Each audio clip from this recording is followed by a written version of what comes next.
for us as a management team, it's really about the people. And we really wanted to like, okay, what's a good session that would bring like value to our team, like back at home? And that really achieved that for us. Leading with love. That was one of the big takeaways where we walked out of there. Our whole management team was talking to each other. They were like, that makes a lot of sense. The world is ever evolving with technology and the generations who are working together. Baby boomers, traditionalists, Gen Zers, and kind of how we mesh all those people together is really why I went to this session. I think the biggest takeaway was is how you recruit people is based on your culture and kind of how you do things now and letting your people recruit for you. It's just jam-packed with great information, and this is my first experience, so it gave me some fun insights to the industry that make me excited about opportunities. So we're here with Nathan Iverson with High Tech Industries and 3D Car Care. Good morning. Is that right? 3D Car Care? 3D Car Care. That is 3D Car Care products. 3D Car Care products. Yeah. That's a new name for you guys, huh? It is. It's actually very exciting. We merged the two companies in July of 2022. And when you take High Tech, which is primarily an accessory and widget company, if you will, for car wash and detailing, 3D is all of the chemicals, the soaps, cleaners, degreasers, tire dressings. 3D also has what we are confident is the best polishing compounds and waxes in the world. We demonstrate this every day in the shops, and we'll be doing so here at the show today. We should definitely make sure we stop by your booth later today. Thanks so much for spending some time with us. Please do.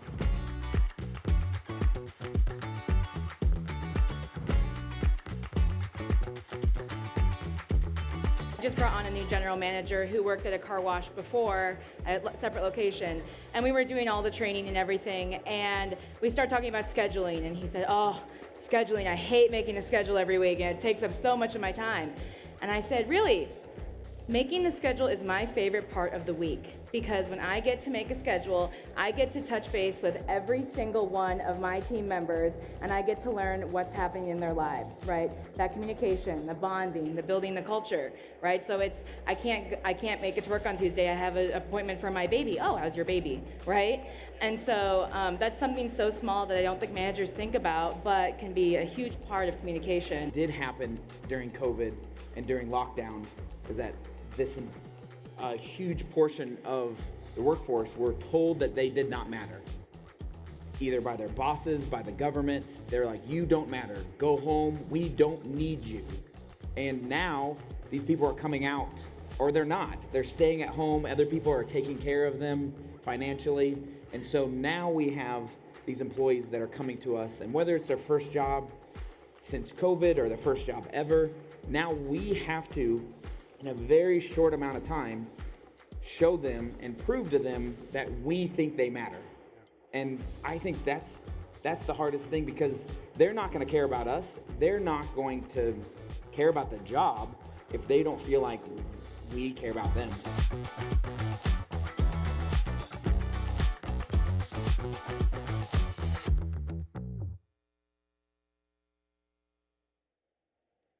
Hey everybody, welcome back. This is the Car Wash Magazine Live studio coming to you from the Car Wash Show in Las Vegas.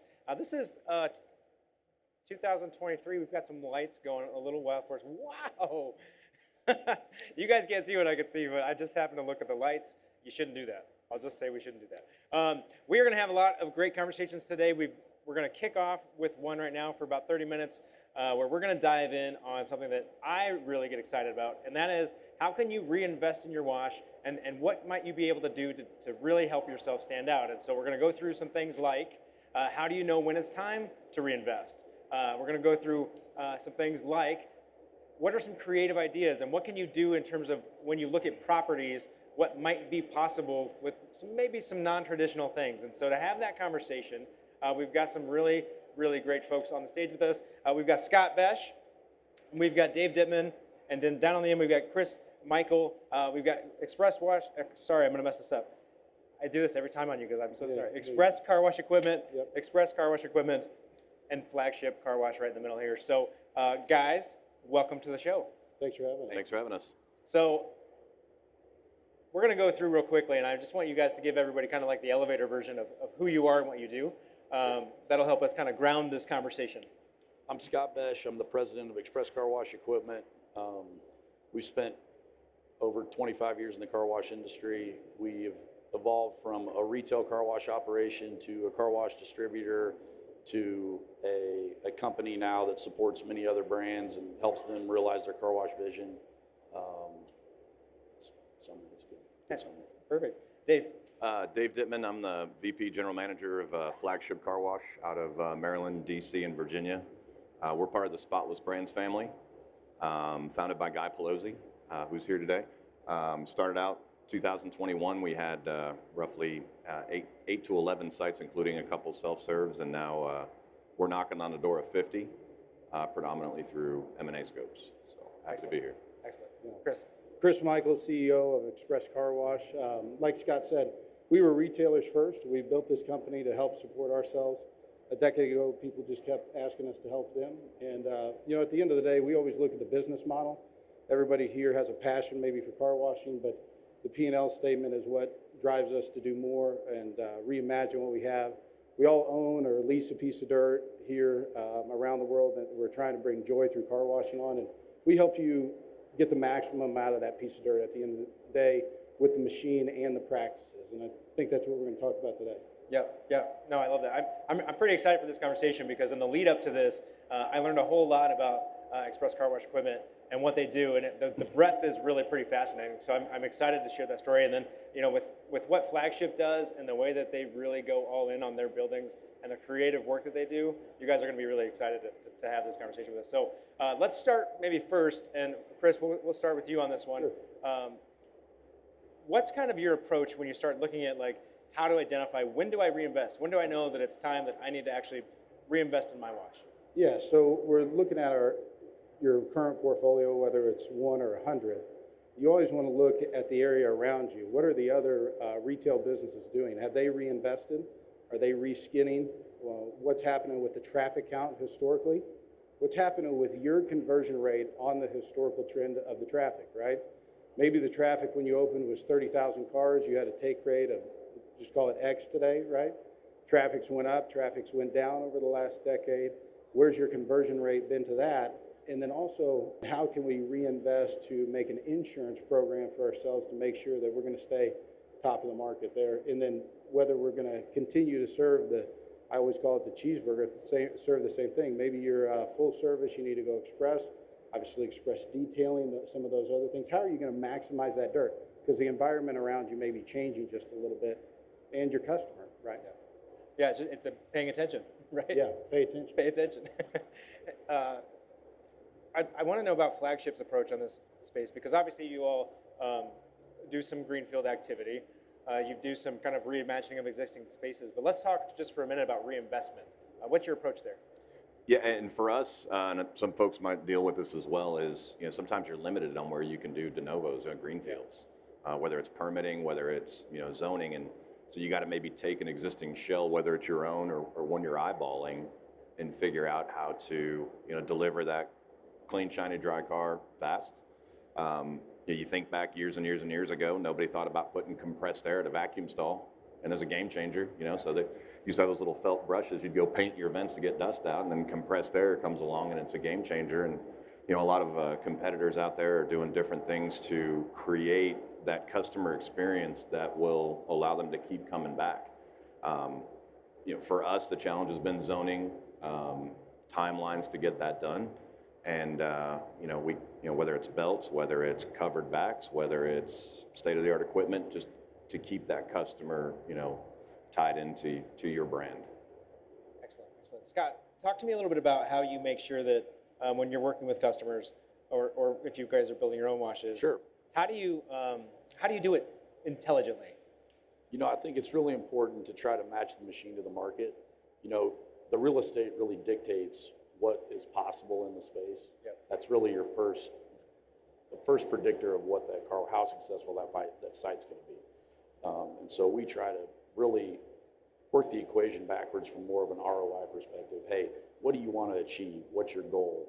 What could you do if we made this little tweak? How many more cars an hour could we wash out of this one square, right? I like to use the analogy, squeeze the lemon a little harder. Like how much more can we squeeze out of an older site, right? Where are we vulnerable to competition? Where could we continue to add revenue to the site? What other things could we do? Because the real estate is the one, and an old friend taught me this years ago, you know, the day you buy the real estate is what you've really, that's the one defining factor of what that can be, right? And so if the real estate justifies the reinvestment or there's more revenue to be gained, then that's the time to really look at spending that money and making that commitment. Are there any like no-brainers, right? Like, I mean, what's like a quick win? I just need to spruce it up a little bit. What's a quick win? Air in the backs, towels in the backs. Obviously, in-tunnel experience can be lights or some other new soap or something that you're going to do there. It can be easily also the sign on the side of your building. You know, just a tweak to the logo, a dynamic. That's also a good time to put a price change in as well. So those small things can be done without really a permitting or anything. How are you processing cars and how quickly can you, how many cars are you leaving on the street? Yeah. Yeah. When I was young, I used to think, man, if we have a line, that's awesome. My dad's sitting over here, I'll tell you. And looking back, that was really not the right way to look at it, right? We need to make sure that we're producing and have high production so that there's always an open seat on the bus so we can service our club members, so we can service our unique customer and really maximize the production out of that real estate.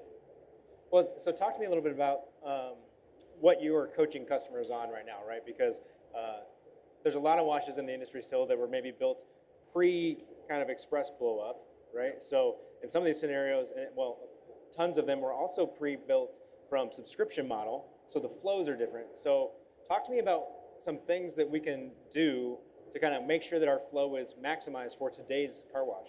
And Chris, we'll start with you. Yeah, I think that's that difference when we start talking, are we going to reskin this or reimagine the entire property, right? And so, you know, we're not only focused on that tunnel, but the whole flow stacking. Do we have a members only lane? Do we have a sales approach, an environment for somebody to actually sell in? Be by like an XPT, or do we want to put a toll booth in that availability? I think there's a lot of studies done. We know the take rate's better when we have a human-to-human engagement there. So those are some that we'd look at. Perfect. I want to move a little bit into, you segued perfectly for me into the reimagining, right? So okay. I want to talk a little bit about what Flagship has been doing. We've got some images of a couple of their, well, it's one wash site. We've got 3 images of what they've done at one of their locations. We'll get those up on the screen for you here in just a minute, and then we're going to talk about it because it's like things you don't see in the United States, friends. We've got really giant indoor vacuum spaces. They've got some interior detailing belts, a whole bunch of stuff. Can you tell us a little bit, Dave, about this particular project? So this particular project was a visionary from Guy. We have our location in Vienna, which is on the 2nd floor. We have a car wash on a 2nd floor of a 3-story building.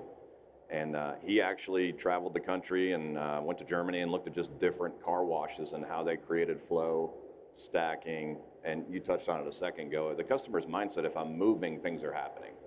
So where you put the kiosk and how you stack it makes a big deal. And so as successful as Vienna was, his vision was to create just this massive intake where people are constantly moving, dedicated member lane. They come through the wash. We've got 2 wet belts. They come out. They're constantly moving. They have a choice to whether they go do self-serve interior cleaning, keep moving around to express detail, keep moving around to full serve. And when our execution is on point, it's 12 minutes from start to finish for full serve. Wow. And they're out of the building. And so it's been a game changer for us. We're really adopting that hub and spoke mentality at Flagship. And so in that area, I mean, it just, in a very positive way, it just sucks the air out of the market because we have everything people want. Yeah. And we're still able to deliver on that quality. Not to mention the fact it is a destination. I interact with customers all the time that they go out of their way to come visit us at this facility and a few others that we have similar to that. Yeah, we're starting to see a lot more of these kind of, we're calling them mega washes, right? So there's so much real estate involved in this though, but you can get everything done. You sure can, and in 12 minutes, that's really amazing. Honestly, I didn't realize you guys could do it that fast.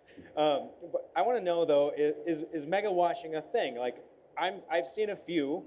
right? There's a handful that really come to mind. But Scott, are you seeing customers kind of want to do these? You know, I think it really comes back to the fact, is there a need there and can you execute on it? You know, you have to get over the emotion of the price tag, right? Because, you know, Dave's company's willing to write a big check. Guy has a big vision. They're willing to see push the limits of what's possible. But at the end of the day, if you look at the spreadsheet and you roll it back, if you get away from the emotion of the initial cost, there's an absolute need in the marketplace, right? Having a bunch of expresses, they are open-minded and flexible enough that they'll see a site. If it needs to be express, they make it express. If it needs to be a $36 million indoor car wash, they make it that. You know, so they're not locked into one solution to their problem. And I think that's what people need to be able to have, that kind of vision, because there's just a lot of solutions out there. But at the end of the day, it does come down to a financial model. And if you have a high density area and you need to execute the kind of numbers and volume that they do, then, you know, it's the right solution. It just comes down to that. Yeah, to add to that, I think we all see the trends in the U.S. There's some big boxes that are, you know, coming available, and reimagining that space for car washing is going to drive that. Not only do we think customer demand is there for a hub and spoke model, we're a high believer in that, but also the availability of real estate. And cities love when you come and take an old big box that they're like, man, what are we going to put in? You know, car wash is another way to reimagine that dirt, and REACH are open to that. We have several projects throughout the U.S. that were taking 20 to 50,000 square feet on a repurpose. We've got a customer that just took down a 120,000 square foot building. Is subdividing that out, getting a fitness center in there and some other tenants to actually cover that.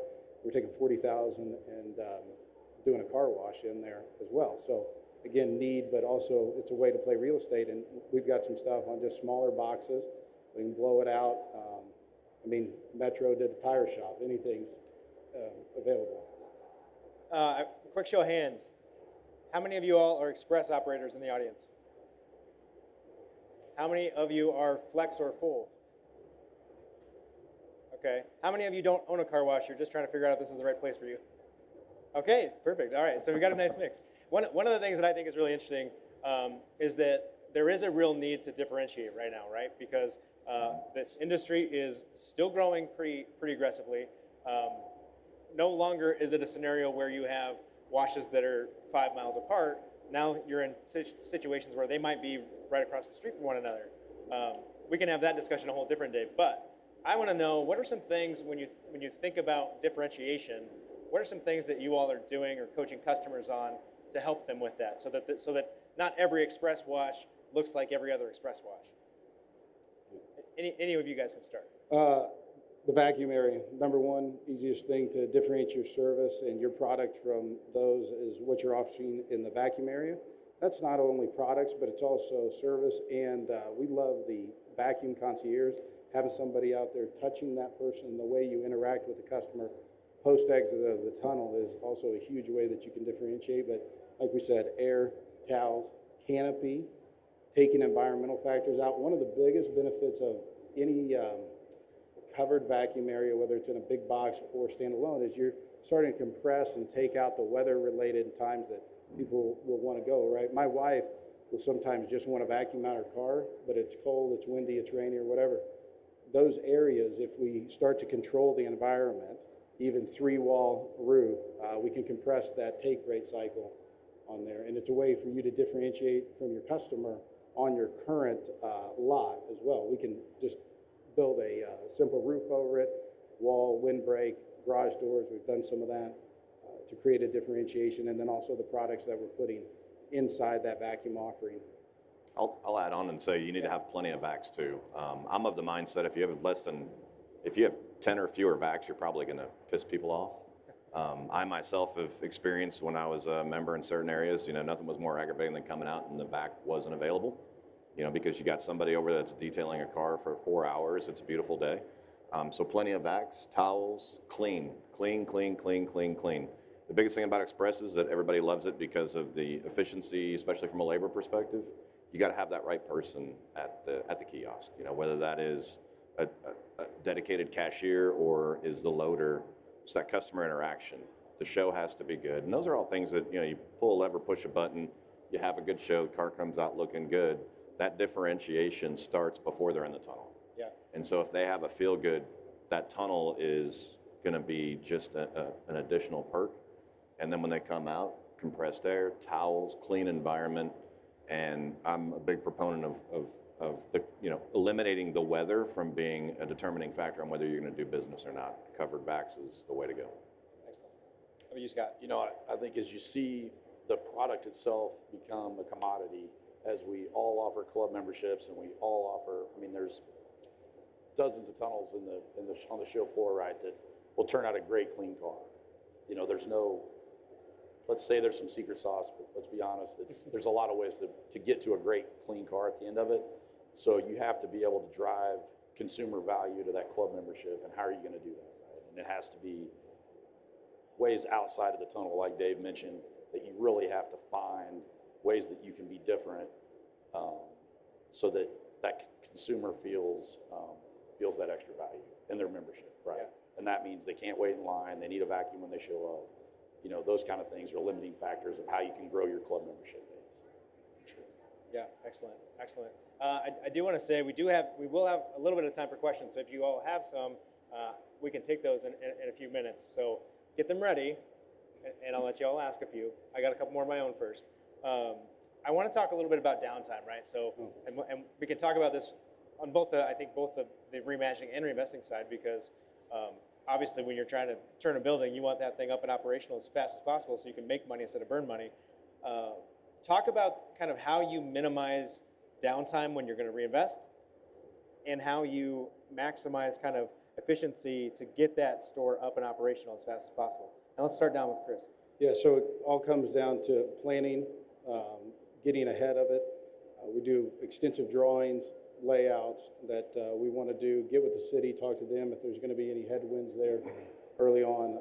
But we really start looking at the numbers and then determining the budget and working backwards, right? So where we're saying is, you may need to invest $1 to $2 million in your wash. Where are we going to do that? Are we going to reskin? Are we going to come with a new product offering? Remember, this is an easier banking pitch to your banker because you're working on an established asset right now. If you're going to reinvest, we're mostly seeing lift rates of, around 50%. So if you got a $2 million wash that you can get to a $3 million, we know that's a high profit margin there.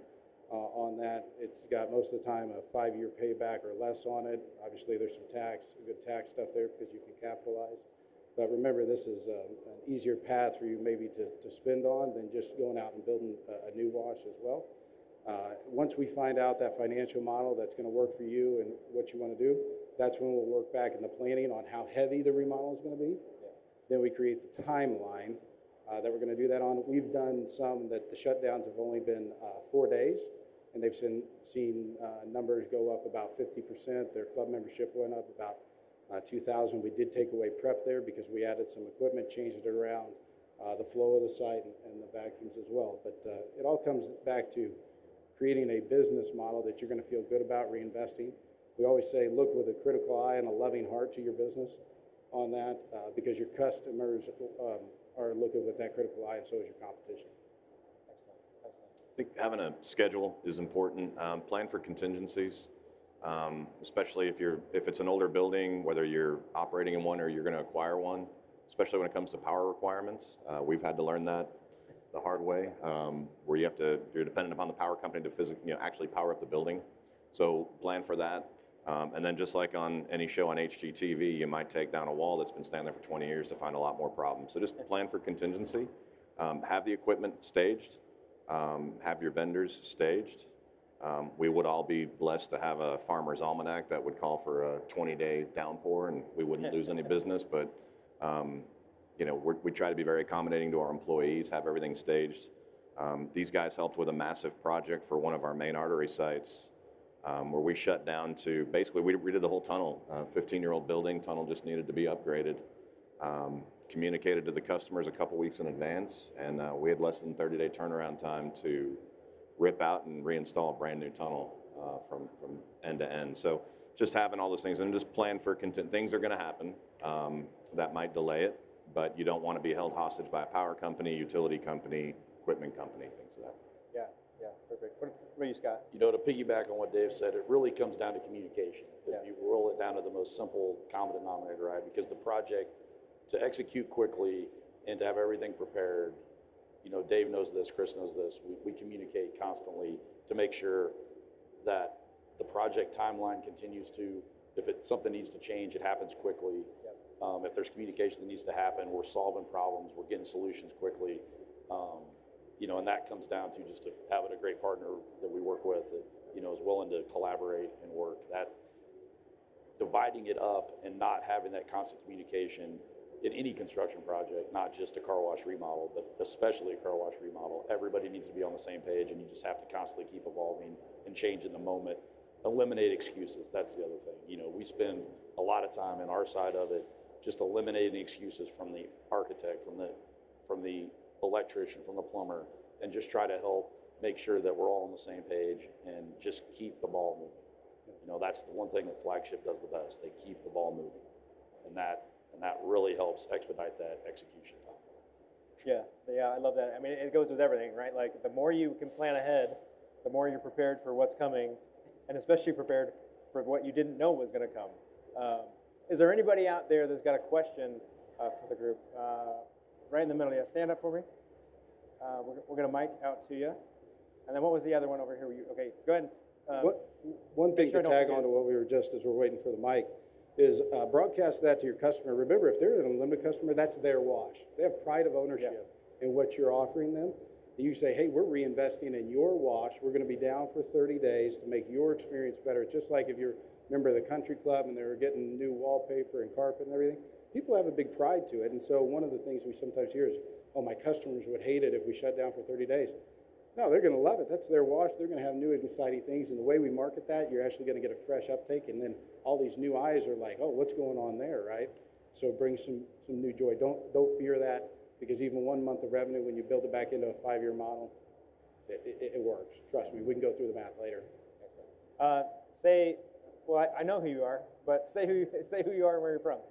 Hi, my name is Danny Brown. I'm from Michigan. I work for Cleanview Auto Wash. We just started a concept that we saw in Kalamazoo, Michigan. It's indoor vacuuming. We have it at a very prime location, so it's doing well, but there's not a lot of market information about it. And I was just curious to see, because we want to expand our business, if you think if that concept's worth investing into, or is it not going to make a big difference in the overall picture for how expensive it is? Are you offering it to all your customers? As long as you get a wash, as long as you get a single wash, or you have a membership, you have to go through the express wash, and then you come through the indoor vacuuming as you leave. Gotcha. Well, yeah, I mean, 2 ways that we see that financially is, one, it compresses the cycle because it takes the weather out of it. There's other ways to monetize it if you do want to make part of it exclusive for like VIP or the top club member on the end of the deal. But you got to remember, what you're doing is investing in that real estate in a way that your competition probably won't. And when that decision comes around, and it maybe is a cloudy day or colder, especially if you're in Michigan, right? They're going to choose you over your competitor. And I think over the lifetime, especially when you capitalize that over 20 years, right? And you look at that month-to-month revenue that's going to generate off there because of compressing the cycle, you only got so many sunny days, right? And so if we're taking that from 12 to 15 per month and making it 20 that may be available, it's a huge rate change on people's days that they'll actually engage the wash. I like that you said it takes the weather out of it, because you can always have customers coming in no matter what the weather is. Right. Hey. Yeah, and that's been a big thing we've experienced, is that on days like back home now we've got rain, but Loudon and Vienna, they're open normal hours and they're full of cars. So I think it's an added incentive that most competitors won't do at the speed and scale you're seeing the express model stand up. And it's, to me, it's the number one differentiator right now. As much as you can take weather out of the equation, we get customers all the time that give us feedback of, the minivan was trashed with, Goldfish and McDonald's, and I was able to get in there and get it cleaned out. And then when you're impacted by weather, especially in the winter seasons, right, you want to get all that crap off the floor mats and things like that. So it will set you aside from any other option that's out there. And we have found that people view that as a value add, and they're willing to sign up for that. Yeah, excellent, excellent. We had one right here. Yeah, can you stand up for me? Goldfish get a bad rap.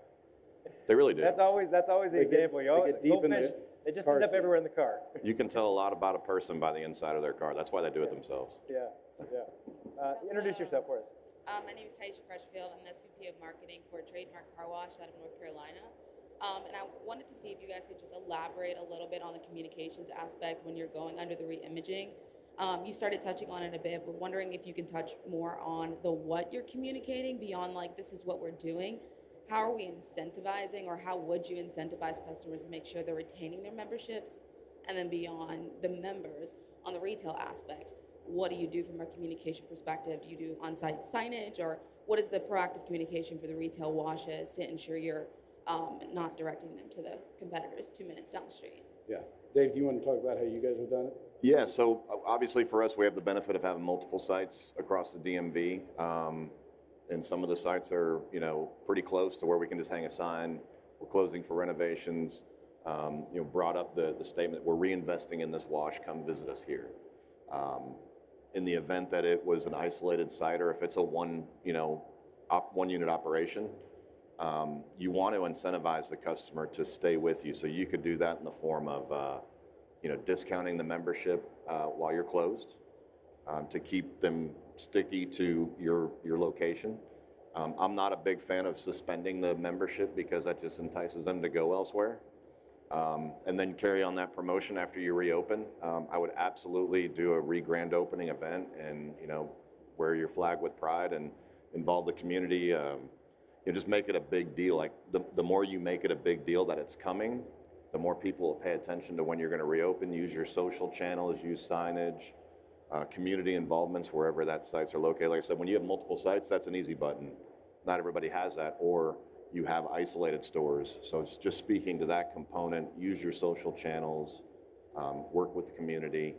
And then, there's nothing that's out of the box that I wouldn't do, but I would actually put a countdown clock on the building, 10 more days till we reopen, or 2, and then that puts the pressure in a good way on your vendor partners that are doing the work, your team, to ensure that progress stays updated. And the example I shared earlier with Herndon, we had a very, very slight separation of members, but we had felt we stagnated at a certain point before we did the renovation, and they've eclipsed that mark by 2,500 members in less than 3 months. So it is huge, the impact it'll have. Being down, it sucks. It sucks. You got to take care of your employees, but there's a lot of ways to do it that are cost effective because you're already investing a ton into the actual project to just keep the word out there. The worst thing you can do is shut it down and not communicate. Look at the lost revenue and just recapitalize it over that, but thanks for sharing some of those numbers. You got to get the customer excited about what's coming. So let's say it's air guns or something. Do a little social post. Show them how to use it, right? Because some people were like, why did I get this air gun? What do I do with this? All right, I'm going to blow out my mirrors, my console, my other things, towels, whatever that looks like. Whatever we're going to add, make it a big deal and show them how to use it even before it's coming.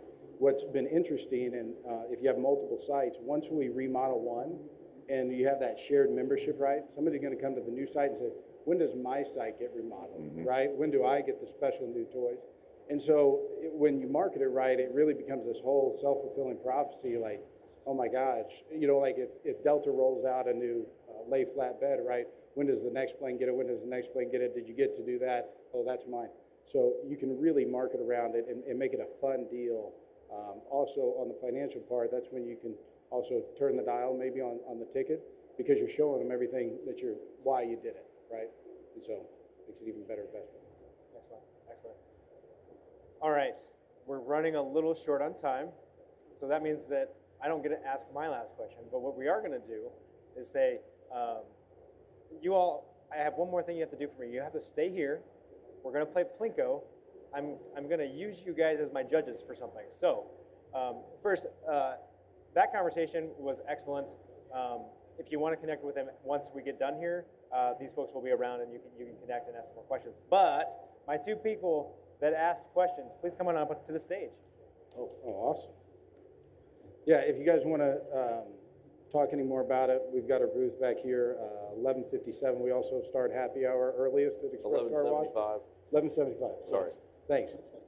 And that starts at 1, and we'll be back there, and they will be hanging around too. Excellent, excellent. All right, so here's what we're going to do. These are our panel of judges, all right? And you're just going to have to sing a song. It's no, just kidding, just kidding, just kidding. I want to know the favorite thing that you've found so far at this show, or the favorite thing you've learned. And so each of you are going to share that with the group, and then each of you need to vote on whose you liked best. All right, so which you were most intrigued by. All right, so who wants to go first? All right, here you go. Can you hear me? I'll go first because I just came out of a session that I was just ranting and raving that this was the best thing that I've learned so far. So I just came out of the marketing by the customer experience session. Essentially, I can't remember the full title of it. And he used the WISER acronym, be witty, be, what was the I? Uh-oh. I'm going to come back to that. Thank you. Immersive, shareable, extraordinary, and responsive. And I really appreciated that because you hear a lot about the customer experience essentially and how it is a differentiator. When you think about the car wash business, obviously it's very saturated. Obviously we're offering the same thing over and over again. So it really got my mind re-spinning about the concept of being a disruptor. When you look at all the major brands that are out there, they're not necessarily creating something new, they're creating a new way to do it. So it's just reinvigorating to understand the direction that we need to take as we're doing a lot of re-imaging and bringing our brand to the market. Got a lot of the creative juices flowing. He was very engaging as well because he gave his entire presentation just based on examples, which is the easiest way for somebody to digest and learn. So I loved it. Okay, so that's a good one. I love a good acronym. So our WISER example, so commit that to memory, right? All right, let's hear the other one. All right, hard to follow that, but I wanted to thank you guys. It's nice when experts are willing to share their success and information so willingly. Some people kind of hold it tight and they're real competitive, so thank you. My favorite thing was actually like a little minor thing. My focus really in my company is customer service and sales. And I believe it was you who mentioned when it rains to offer people a discounted membership. And it just got my brain thinking, like even non-members, it could offer a free wash pass, something to get them to come back because they're upset and you don't want them leaving like that. So I like that I can add that to our company. Thank you. Yeah. Okay, so Danny's sucking up a little bit here. But hey, whatever you need to do to win the prize, right? So, all right, so first and foremost, I fully realize that this is not fair for them to judge who has learned better, but we're gonna do it anyway. So, whose did you like better? Well, in our household, the woman's always right, so I'm going to go. Okay, all right, there's one. I got to go with the acronym. You just can't follow that. Yeah, you can't follow WISER. All right, and then Scott? It's got to be the acronym, only because focusing on the car wash experience is such a huge part of the industry. I'm glad neither one of you mentioned anything about equipment. That's awesome because we need to focus on the customer. I love it. I love it. So you both still get to play, but you get 2 drops and you get 1. All right. So you can come first. Come on over here. All right. Thank you. 2 pucks, and then here. Yeah, you got to go up there. This is real Plinko, friends. This is not like the state fair stuff that you. Well, we have a good ladder for you. Don't worry. See, this is really stretching, right? You come here and you get out of your comfort zone and you get uncomfortable. No, we're gonna count you down. 3, 2, 1, drop. Okay. So, but you get 2 drops. You will pick between which of the prizes you would like to have most. But there's a prize I don't want to have on the board. So we're gonna switch it real quick. I like to give money, and we're in Vegas, and everybody wants money. So we're going to put a money prize right here. All right. All right. Okay. Are you ready? I really just wanted to make her stand up there longer to really reinforce this learning. All right, so you're going to put the puck flat against the white part right down below so it doesn't flip out. Yep, right on there. Okay, hold on. Special thanks to DRB, obviously, for sponsoring Plinko. 3, 2, 1, drop. Ooh. Okay, what's that one? Yeti. Okay, so that's a nice one. Yeah. So now number 2. Count down. 3, 2, 1, drop. $50. Okay. Ooh. Which one? It's a gift. I don't. Why does that matter? Straight cash.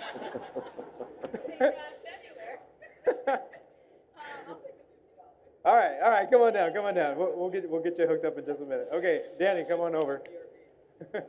Yeah. Okay, let's hear it for our winner. Nice job. Okay, don't go anywhere after you sit down. So I want to make sure you get your prize. All right, Danny, grab one. Head on up. I want there to be no controversy about which one was yours. So, are you ready? Okay, you bring it down. 3, 2, 1, drop. What did we get? JBL Speak. Oh, these are actually really cool. You won a. It's a Bluetooth speaker, but it's like water resistant, which is perfectly on brand, and it really does a nice job. I think I have mine from last year, and I charged it once, and it still works. So awesome. Let's hear it for Danny. Congratulations, Danny. Wait. Here it is. All right, awesome. Hey, how about another round of applause for our panelists? Thanks, guys. Thank you so much for sharing some of your story with us. We've got another session coming up in 5 minutes, so stick around. We're going to catch a quick tour for you while you stay in the seat. Keep it clean. Thanks, guys.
Make sure to follow us on Facebook and Instagram so you won't miss out on any of our special promotions.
Hey, everybody. Welcome back. I am Matt DeWolf, Chief Marketing Officer for the International Car Wash Association, and your host on this adventure that we call Car Wash Magazine Live Studio, coming to you live from the Car Wash Show 2023 in Las Vegas. This next topic might sound like it's a little dry, but it's not. I promise you that there will be good takeaways in this. We're going to talk about credit card processing. Are you excited or what? Let's go. Let's go. Now, credit card processing is a little bit of like a four-letter word, right? Because it's a little bit frustrating. Okay, it's a lot frustrating. It's really complicated. It feels like your fees just are always on this kind of trajectory, and we don't like that. So, and joining us to talk about what we can do about all of that is Mark Sage from Merchant Advocates. Mark, welcome. Thank you. Thanks for having me. So, first of all, tell us a little bit about you and what you do with Merchant Advocates. Sure. So, I've been working with Merchant Advocate on the business development side, and we work with a variety of different industries, everything from restaurants to Fortune 500 companies, and helping them essentially get their money back in terms of what's going on in this industry. Well, so what's really possible? Like, these are big companies that we're talking about. What options do we really have? Well, first of all, it's an unregulated industry. And the best analogy I can draw for you is it's like looking at your credit. It's like looking at your cell bill or your cable bill. Yeah. And it's very difficult to understand. And this is done on purpose.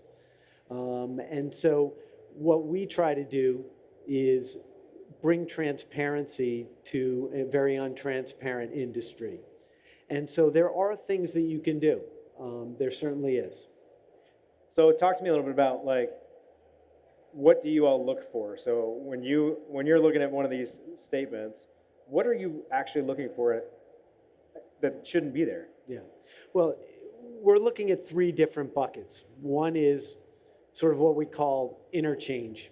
And what interchange is that's set, and that's something that you can't change, but it can be optimized. That's how there's 400 different credit card types in the world. Ones with rewards programs, ones that are personal cards or corporate cards. How they get processed through the system is very important. How they're coded, you want to make sure they're being coded to the lowest possible tier that, as a merchant, you're going to be charged. So there's called the interchange optimization. So we look at every line item, how cards are going through your system, where they're being coded. The second thing that we're looking for is what we call network fees. These are the fees from Visa, MasterCard, and there's surcharges, there's certain fees that might be inflated. You might be paying for services that you don't really need, and we're looking at all those network fees. And the third area that we look at is what we call the processor fees. Yeah. These are essentially the markups. Yeah. And this is everything from inflated rates, surcharges, fees, coding errors. We even have people, you're supposed to get a credit, it's actually debited. I mean, you wouldn't believe what we find. Well, that's frustrating. Yes. How many of you all wish that you could do something about this scenario here? Yeah, this is a thing. And it feels like sometimes our only option is, well, I guess we'll switch processors. But then it's like, well, I can't switch processors because my POS system only takes 2, and I've been on both of those, and then I got to go through the whole transition. So talk to me a little bit about how we then look at those fees, or like, what do you guys do? Because I'll tell you what, I don't get really excited about spending time looking through statement after statement after statement. Talk to me about what you all do. Yeah. So first of all, to your point though, most people say, well, I'm going to switch to somebody else, right? Yep. And a lot of times it's not apples to apples, and quite frankly, it's a pain in the neck. And third, like you said, you're tied into a point of sale system that might only give you 1, 2 options. Well, we're still able to work in that environment because at the end of the day, what we do is we act as an expense auditor. We go through your systems, go through your statements to identify those very hidden costs. And we actually negotiate with the processor directly to get those fees reduced or eliminated. So because I'm going to put words in your mouth and you can tell me if they're the wrong words. So because you all have this kind of negotiating power with all of the clients from the other industries that you work on, you have a little more sway with these bigger credit companies. Well, first of all, because we know what's going on in the hospitality industry, we know what's going on in the self-storage space, we know what's going in the car wash industry from the clients that we have. And what we do is we actually have a proprietary technology that we developed. It took us about $2 million to develop. Wow. You know, you're reading everything about AI nowadays and how it's scary. Well, this is one of the AI technologies that actually can help you. And what we do is we take a client's merchant statements, we put it in our AI system, and it spits out to us, especially people with multi-locations and different merchant accounts. Yeah. We'll be able to identify where the inflated rates are, where certain coding errors might be, and they're red flagged. Then we go in, we drill in. We have 30 analysts and that work on this. We drill in and find out exactly what the issue is, and then go to the processor. So we're able to go not only because we know the processors, we know every processor and have relationships there, but we know the marketplace intel. What are people paying? What are they not paying? And then thirdly, we're going to have the data to support it. So when we take the data to these processors, at the end of the day, they don't want to lose your business, and nor do they want to have, a bad reputation or anything. I call it the kid with their hand caught in the cookie jar. Yeah. We go to them and we say, look, we're not advocating for our client to move, but we want to, based on the marketplace, based on everything that's going, here are the 5 things that we've identified that you need to adjust because it's not right. Interesting. So, okay, so my next question is, do you think that's ever going to change in terms of the processors, right? Are we going to see regulation at some point, or are we going to see a scenario where they stop stealing from the dang cookie jar? Yeah, we call it legalized stealing because it's legal to do what they're doing because it's unregulated.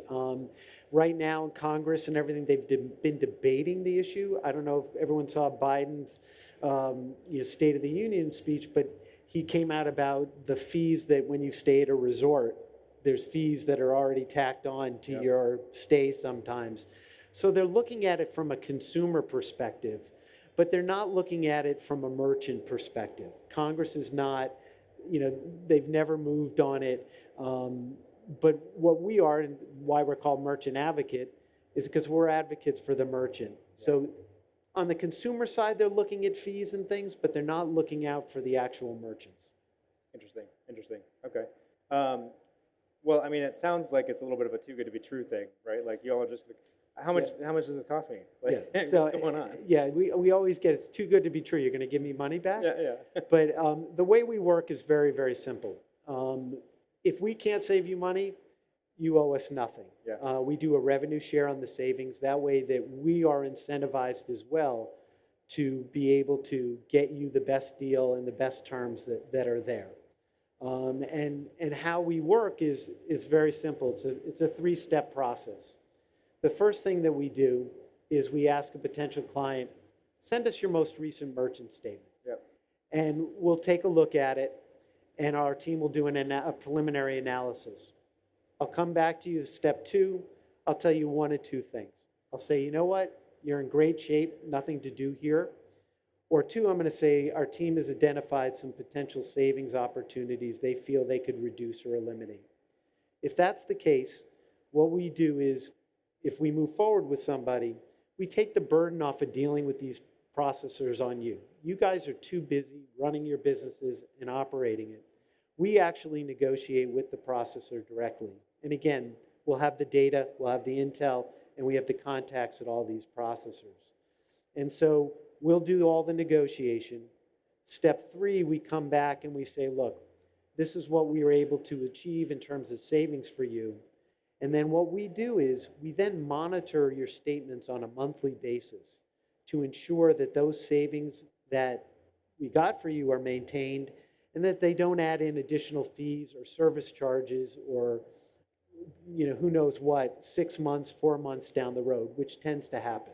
Interesting. So you find often they just put it back on. They say, oh, whoops, sorry about that, and then just bring it back. I had a client just literally 2 weeks ago. We renegotiated some fees and rates for them. And then all of a sudden, January 1, their bill showed up and they had all the same fees and charges that they had previously. And we were able to identify, our technology picked it up, and we called the processor and then got the rebate and everything back. But unfortunately, it's an incredibly unregulated industry. And so we're sort of a watchdog in a way for the merchants to, sort of like Robin Hood, That's sort of how we look for it. The founders of our company were were processors, so they understood the business, didn't think what was going on was fair, and wanted to flip the model to that. So, okay, and is it only on a go-forward basis? You haven't figured out yet how to convince them to give you your money back? Correct. Okay. I mean, the reality is this. Depending on what we find, we try to go back 30 to 60 days. Okay. That's difficult. Where the savings really is about the right now, making the change, and the go forward. Yeah. So for example, let's say you think that your all-in effective rate is at 4%. If we're able to even lower it, and your effective rate is, all the fees, your rate divided by your sales volume. If we're able to lower that to 3.5, this month, then you're going to achieve that savings on the ongoing. So it's really about, let's make a change now and get you the savings going forward. Excellent. Well, I've got one last question, and I'd like to ask this of everybody. What is one thing that we can do today to be better tomorrow? And it can be related to credit card processing or anything else. Yeah. Just friendly advice. Yeah, no, friendly advice going to be better. It's interesting. Everything, whether it be doctor's appointments or health, always go to the experts that can help you, right?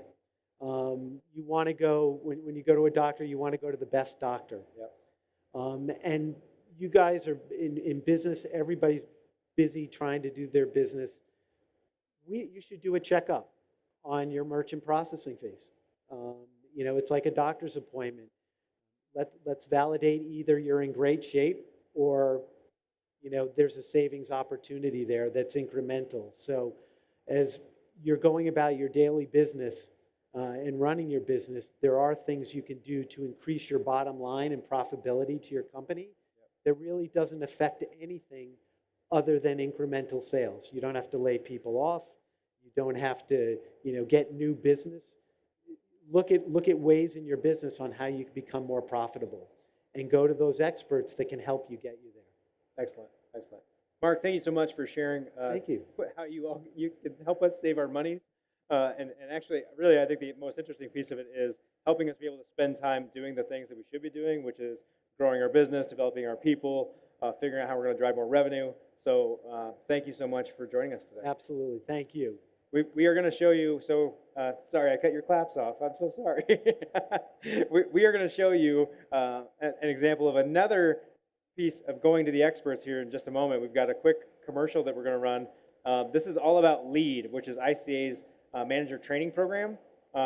Really fascinating stuff. There's two ways to kind of get involved with this. One is to go full-blown, I want the whole training platform, learning management system. I'm going to do it for my entire team. The other thing that is new this year is that we have individual courses that you can purchase on a per-user basis. So if you've got some gaps or you just want to pick up a specific skill set, you can buy those individual courses. So that's pretty fascinating. Check it out.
If I'm not thinking forward all the time, I'm missing the market, and I'm missing the future.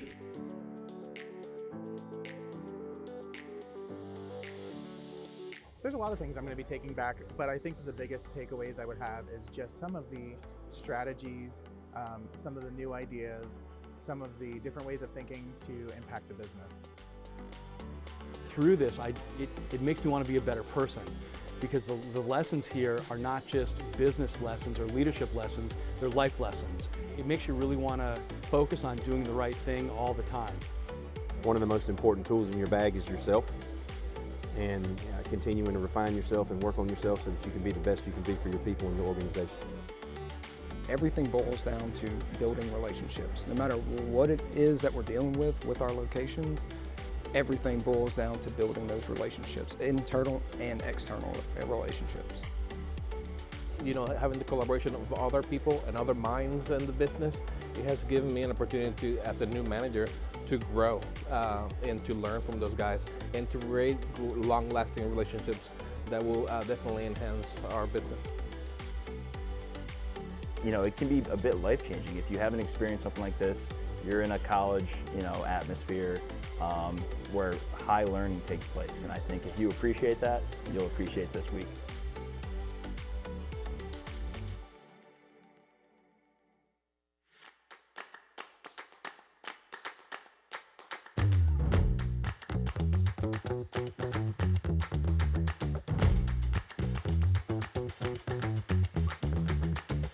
For us as a management team, it's really about the people, and we really wanted to okay, what's a good session that would bring value to our team back at home, and that really achieved that for us. Leading with love, that was one of the big takeaways. Where we walked out of there, our whole management team was talking to each other. They were like, that makes a lot of sense. The world is ever evolving with technology and the generations who are working together. Baby boomers, traditionalists, Gen Zers, and kind of how we mesh all those people together is really why I went to this session. I think the biggest takeaway was is how you recruit people is based on your culture and kind of how you do things now and letting your people recruit for you. It's just jam-packed with great information, and this is my first experience, so it gave me some fun insights to the industry that make me excited about opportunities. So we're here with Nathan Iverson with High Tech Industries and 3D Car Care. Good morning. Is that right? 3D Car Care? 3D Car Care. That is 3D Car Care products. 3D Car Care products. Yeah. That's a new name for you guys, huh? It is. It's actually very exciting. We merged the two companies in July of 2022. And when you take High Tech, which is primarily an accessory and widget company, if you will, for car wash and detailing, 3D is all of the chemicals, the soaps, cleaners, degreasers, tire dressings. 3D also has what we are confident is the best polishing compounds and waxes in the world. We demonstrate this every day in the shops, and we'll be doing so here at the show today. We should definitely make sure we stop by your booth later today. Thanks so much for spending some time with us. Please do.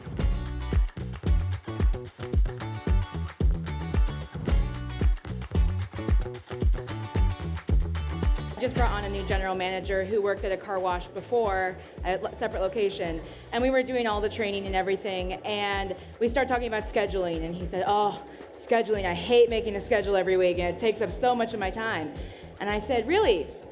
Making the schedule is my favorite part of the week, because when I get to make a schedule, I get to touch base with every single one of my team members, and I get to learn what's happening in their lives, right? That communication, the bonding, the building the culture, right? So I can't make it to work on Tuesday. I have an appointment for my baby. Oh, how's your baby, right?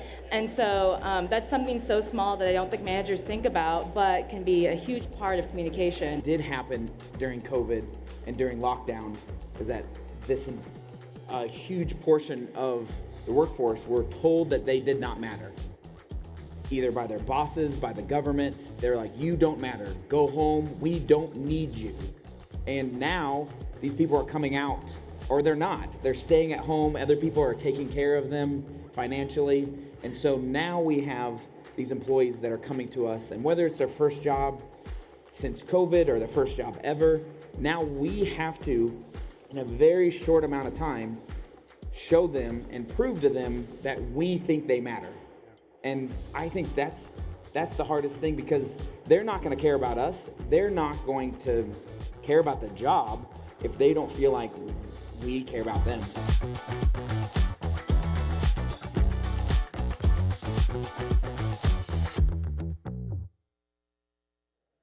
Hey everybody, welcome back. I am Matt Wolf. I'm the editor-in-chief of Car Wash Magazine and the CMO for the International Car Wash Association. This is the Car Wash Magazine Live Studio. Some of you have been spending a lot of time with us, and I'm so thankful for you being here. We've put a lot of effort over the course of the year putting in content for this, and I really, really think that you guys are in for a treat. So, now I'm obviously biased because we made the content, so we love our own content.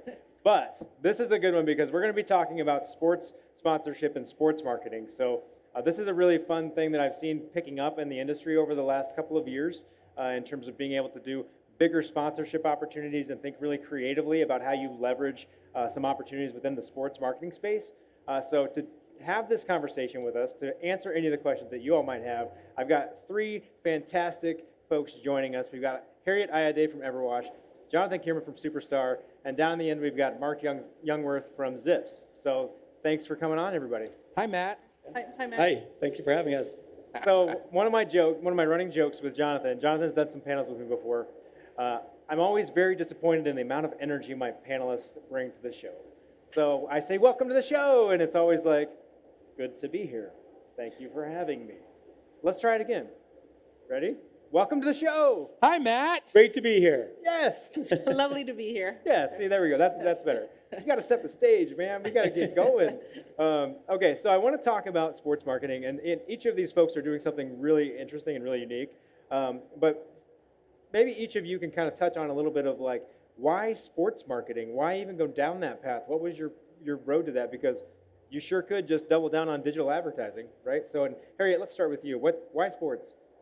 So for Everwash, we chose sports marketing as an opportunity to do something new and like to think about like in-person experiences and getting out into the community. Because we actually, it was kind of serendipity, our relationship with the Philadelphia Union, where at the time that they were trending and becoming popular and also winning, we were also growing at the same time. So to partner with an organization that was local but also had this great national footprint was great for us. It was a chance for us to get to build our brand where we were based, and then to also like see what was possible in terms of having these like in-person human experiences. Excellent. Jonathan, why sports? Yeah, I think as our business has grown and we've started to have a significant footprint, obviously in Arizona, and then building one out in the San Diego market, I think we got to the point where we decided that this was a good opportunity for us to do really one of three things. One is obviously it's the branding component to it. Second is, a level of activation. How do we get people into our funnel and then nurture them through our marketing campaigns? And then lastly is a community element. So each one of our sponsorships have some sort of aspect where we're involved with the community, mostly around kids and youth sports. Love it. Mark? Yeah, it's kind of similar to what's already kind of been said by Harriet and Jonathan, but I mean, ultimately it was an idea that our founder had a long time ago in rural Arkansas when he first started Zips. But as we look at it now, it's about how do we build an overarching brand while staying connected to the community. And I think this gave us a really great opportunity to do that and separate ourselves from others in the space. And it is just one of our multi-channel layered approaches to marketing overall. So we're still doing digital separately and traditional and other things like that. This just kind of gave us something over the top to kind of grab customers' attention in a different way than maybe just Zips. Well, and I mean, it's highly visible. And let's not forget that it's fun, right? I mean, it's fun to kind of do these things and be a lot of fun things. So let's dive in a little bit to kind of the specifics of what each of you all are doing, and we're going to come back down line reverse order. Mark, talk to us about what you all are doing with name, image, likeness, and the conversations you all are having. Yeah, so our approach with sports marketing and sports sponsorships is really to sweat the asset as much as possible, right? Because what you find is when you do have a sponsorship, you gain rights to the IP, and then it's up to you what you do with that IP. And so we really want to use it in every aspect we can. And so we're doing all of the traditional elements of multi-channel sports marketing, with LED and uniforms and ticket giveaways and things like that. But what was really fun and unique and different for us was this name and image likeness opportunity that we had with 3 universities. So it's with the University of Tennessee, the University of Arkansas, and the University of North Carolina. All 3 very strong universities, strong fan bases in areas where Zips is well penetrated. And we tied up with 12 student athletes, 4 at each school, across both men's and women's programs there. And we came up with a concept called Car Wash Convos. I'd love it if you haven't had a chance to take a look at it. Take a look at it. It's really fun. Yeah. You know, Matt said it's supposed to be fun and engaging. This is by far probably one of the most enjoyable campaigns I've ever been a part of in my entire career. So basically, it's taking a page out of James Corden's Carpool Karaoke, and we have one student athlete interview another student athlete as they're actually driving through the Zips car wash tunnel. So it's not a forced brand push. It's more of a lifestyle approach to kind of understanding what Zips is all about, but learning about your favorite local student athlete in a really authentic way that you wouldn't have heard of before. And it's what the stories that come out are not the stories you see when they're behind a podium in a press conference, or not what you hear typically in a broadcast. It's them talking to a friend about life, and that's what really makes it really interesting for us. Yeah, if you haven't seen them, they're super fun, and it's a really nice way to kind of show off the wash, right, in kind of a very unique way. But it is like leveraging them to tell that story for you. It feels so much less like a corporate commercial or anything like that. It's just nice and relaxed, really authentic. It's got a little bit of a quirky vibe to it. So yeah, you all should check that out for sure. Yeah. Jonathan, let's talk a little bit about, you all do a lot of professional sports sponsorship and engagement. Can you talk a little bit about what you all are doing? Yeah, so we have 4 major sponsorships. We're the official car wash of the Arizona Diamondbacks, the official car wash of the San Diego Padres, proud car wash partner of the Arizona Cardinals, and then we're also the car wash partner of Grand Canyon University. And each of those have a different level and layer to them, but they all have those 3 main components that I talked about earlier: branding, activation, and community. And we were talking beforehand, you know, this is year 2 now of us being in it, and we learned so much the first year. We have name and logo rights. Okay. And what I think for the audience is important to understand is, based on the sport and the team, whether it's the NFL or Major League Baseball, there's statistics that show that customers who are fans of those teams are more prone to do business with companies that are sponsors. And so having the name and logo rights and being able to say, I'm the official car wash of X, there's a lot of power to that. So coming out of year 1, we've now got our associates at our locations in California and in Phoenix with shirts that say we're the official car wash partners. We just wrapped up a very successful air freshener campaign where we marketed limited edition air fresheners both in San Diego and in Arizona. And the one in San Diego was through the roof because obviously they're very good right now, and it's the only major league sport in town. So we continue to do stuff, and then we have fun in-game promos. I know you shared it on one of your podcasts, but the Arizona Cardinals, we do something called the dirtiest bird of the game. Yeah. So they go out before the game, they find a dirty car, we give that person a free car wash, and then it plays during the game itself. And my phone blows up every single Sunday because people, I saw your dirty bird. You know, so, you know, hopefully gaining some traction this year as we go into year 2 at the Cardinals will be fun. Excellent, excellent. I want to follow up on that just a little bit. Talk to me about the activation piece and maybe a little bit of activation, a little bit of measurement, right? Yeah. How do you know that it's worth the investment? Yeah, well, we activate in multiple different ways, but everything that we do either comes through a text campaign. So with the Padres and the Diamondbacks, you go to a game, you see on the scoreboard, want a free car wash, text D-backs or text Padres. They go into our funnel, and then we can track them not only from redemption, but also through the drip campaigns to see if they become members. So that's significant in terms of measuring that success. But then we also provide, you know, fun in-game handouts. Those all have QR codes on them. Again, drive people to our funnel, get their phone number, they come on in, and then we can take them from there. Yeah, yeah. I mean, I think It's really important to make sure that Mark said this, and you've now touched on it. You have to own it, right? You can't just sponsor a thing or like say you're going to do a thing. You have to own it and do the work and put in the time. Otherwise, it will never be worth it. Harriet, let's talk a little bit about what you all are doing with the union. Tell us kind of what that's like, how that came to be. Yep. So Forever Wash, our relationship with the union is 360, where it's an involvement with. So we do activations too. We have 10 home games, and Max Fulcini, Director of Marketing, who's there. He's the engine and driver. And so also with our relationship, we also have LEDs, and we also did a commercial with them too.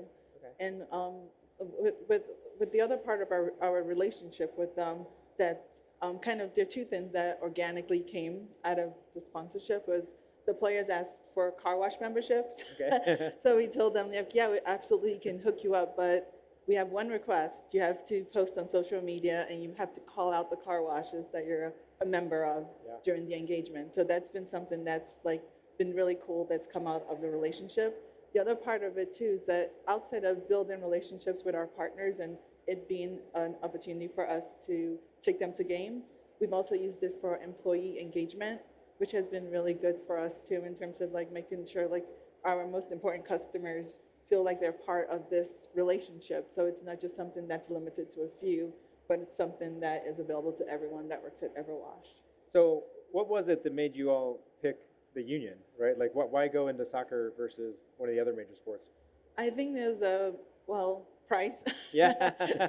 For sure. There it is. There's the honest answer. Yeah, and we just got lucky that they just were like, they had a great season last year, and so it was just, it was perfect.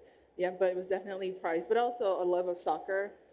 Philadelphia is a great market for the MLS. Yeah. So that was also another factor.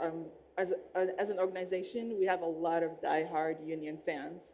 So it was perfect where it just all like aligned and made sense for us. Excellent. Talk to me a little bit about, I asked Jonathan you this question a little bit, but I'd like to be more direct in how I'm asking it. Talking about the investment piece, how do you know that it's a good investment? Full stop. Mark, let's start with you again. Yeah, that's a question that the board asks me all the time, and I'm getting prepared for that question again next week. It's tricky, right? Because it's a true dollars and cents, and so it's an ROAS score. It's a return on advertising spend. So what does a sponsorship cost? What did you return back in sales? That's the cleanest way to do it.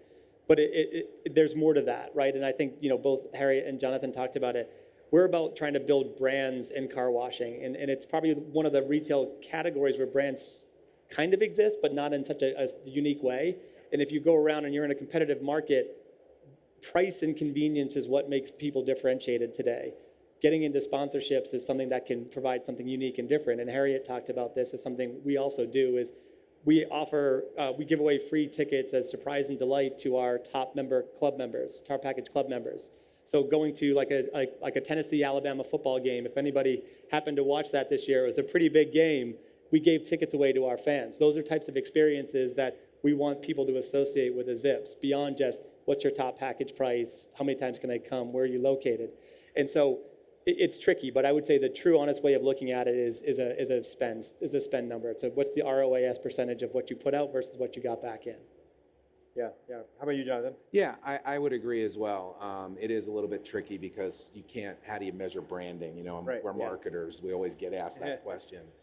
Certainly we can measure people who come in the door and who become members, and so we're able to put the ROAS on that piece. But there is more to it. There's the sense of we desire to be more than just a car wash. We want to be part of the communities in which we serve, and we sponsor 6 baseball camps for kids 7 to 12 where they get to go and be on the field. And I loved baseball growing up, and I watch these kids. I go to every single one, not because I have to, because I love being out there and seeing these kids and the memories that they make for a lifetime. And Superstar Car Wash's logo is all over the place.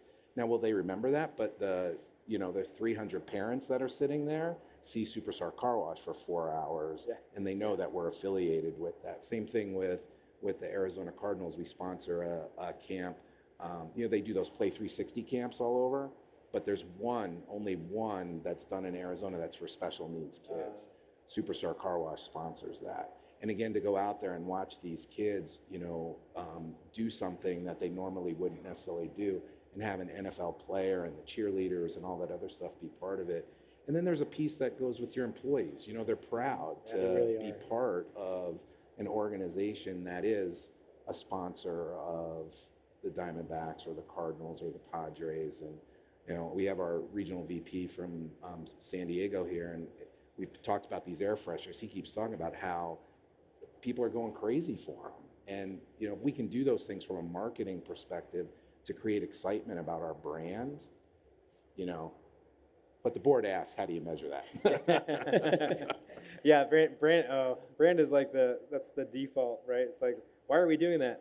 Brand. Oh, brand. But yeah, it is an important piece, and I think it's probably some sort of calculation that you could figure out. That's like, look, we're going to spend X% of our marketing budget every year, knowing that it's brand focused. It's just brand. We're not going to ever be able to concretely measure that impact, but we have to do it, because if we don't do that, nobody's going to take any action on any of the other things that we are measuring and all the activations we're doing in all of these things. So it just won't work. And then one thing to add too is, sorry, Harriet, I think just the one piece is there's not many marketing channels out there that you can look at both as an investment in the future as well as maximizing today. Yeah. And I think sports sponsorship is a way to do that, different than a billboard or digital is going to be, right? That's a one hit. Did you get it or did you not? This way, there's always going to be that connection that over time, as Jonathan talked about, that over time connection and sponsorship. That's why I don't think it's a 1 year in, 1 year out deal. It's multi-year deal. It's going to grow, and that investment will come back over time for sure. Yeah. Harriet, your turn to answer the hard question, which is, how do you know that this investment is worth it? So it's hard. Yeah. And it's a feeling in general, but it's also looking at the fact that like marketing or like strong marketing is made out of not a big thing, but a whole bunch of little things that make a big thing. So like it's all about like these micro moments or these like different touch points. So with us looking at it from just a pure like, oh, how many activations, then we could say, okay, maybe it's not what we thought it was when we set out with this relationship. But then if we look at everything that comes out of it in terms of like, well, how are we doing in terms of membership growth? What does it look like in this specific area? Then we can kind of say like, this relationship is contributing to the growth that we're seeing in terms of measuring it exactly and having that answer for the board. It's impossible. You could say something and you could show numbers, but at the same time, you know that there's still some other outliers and other things there that you just can't measure in general. Excellent. Let's talk. So I'm big on giving you one key takeaway, right? I want to make sure everybody has at least one key takeaway anytime we're doing anything like this. Anytime you're coming to the trade show, anytime we're sending you an email that you're tired of seeing from me. I want to know, what's one thing that you've learned kind of in this journey in kind of sports sponsorship and sports marketing? What's like one thing that you've learned that's been really kind of helpful? And let's go back down. We'll start at Mark again. Yeah, I guess when I'm talking specifically about the sports marketing and sports sponsorship is if you get into it, you're going to sign a contract and you're going to get certain asset usage based on that. But don't ever be afraid to ask for added value. There's a huge opportunity that we've gotten on Upside by just asking and bringing ideas to we tend to work just with collegiate universities. And so bringing the ideas to the universities, and you find that they're really open to doing a lot of different things. And it's things like Harriet talked about, giving coaches free car wash packages, the student athletes that are part of our car wash combos, free car wash packages, getting to more and additional game day activations. We do rally towels and pom-poms and things like that. Just the sheer amount of added value we've gotten by being a long-term partner with these universities takes the overall investment and just dilutes it so much more in what we're getting back. So I would say don't ever be afraid to kind of ask for more that's out there and bring the ideas to them. Excellent. Jonathan, how about you? Each one of our partners assigns a corporate marketing person to our account. Make that person your best friend. Yeah. Because it's exactly what you say. And I mean, make them your best friend, because they will. They'll call you up and they'll say, hey, I've got an activation coming up. You guys want to come out and put a booth, to that added value piece, because obviously they know what your spend is. They know the investment that you put in. They want you to be successful, because when that contract comes up, they want you to sign it again. And so they will go above and beyond for you. but it's only going to be as successful as the effort that you as a company put into it. Yeah, absolutely. Harriet, how about you? What have you learned so far? So I've learned everything that Jonathan and Mark mentioned for sure. Don't be afraid to ask, and also make your main relationship manager your best friend. But then also, you're not to think that you're too small to get into a sports sponsorship relationship. Because the really good thing about the union is that even though they're a national team, they also have like different packages, and they also have different ways you can partner with them. So if you want to, for instance, just do plaza activations, that's something that's available. If you just want to do seats, that's also available. If you want to do the Jumbotron or do social media co-branded marketing with them, that's also available too. So don't ever think that, oh, I'm too small, I can't do this. This is a national franchise. No, it's available to everybody. That's a good point. I mean, you have to start somewhere, right? And you might as well, you won't get it if you don't ask. So if you're too afraid to go to whatever your local sports team is, and you never say, hey, do you have opportunities for a business like mine? Well, you'll never know if there are opportunities for a business like yours, right? So I think that's a really good one. Like, you got to be willing to try. You got to put yourself out there. Our time is coming to a close, unfortunately. I looked down at the clock and I got a little upset because I have lots more questions, but I'll just have to ask them of you all later. I want to say thank you so much for spending some time sharing your talent with us and sharing some of your story and what you all have been doing. I think it's fascinating stuff, and this gets me really, really excited for this industry. Thanks, Matt. Thank you, sir. Yeah, Thanks, thank Matt. you for having us. Yeah, thanks Now, for having us. it's Plinko time. We're going to play Plinko. You all have to stay here. We're going to give out some prizes. I'm thinking about if I want to make somebody tell a joke. Does anybody in the audience have a joke that they would be willing to share publicly that is PG rated? In the back. Come on up. All right, let's do this. So here's what we're going to do. He's going to come up. He's going to tell a joke. Do we have anybody else that has a joke? Okay, come on up. Yeah.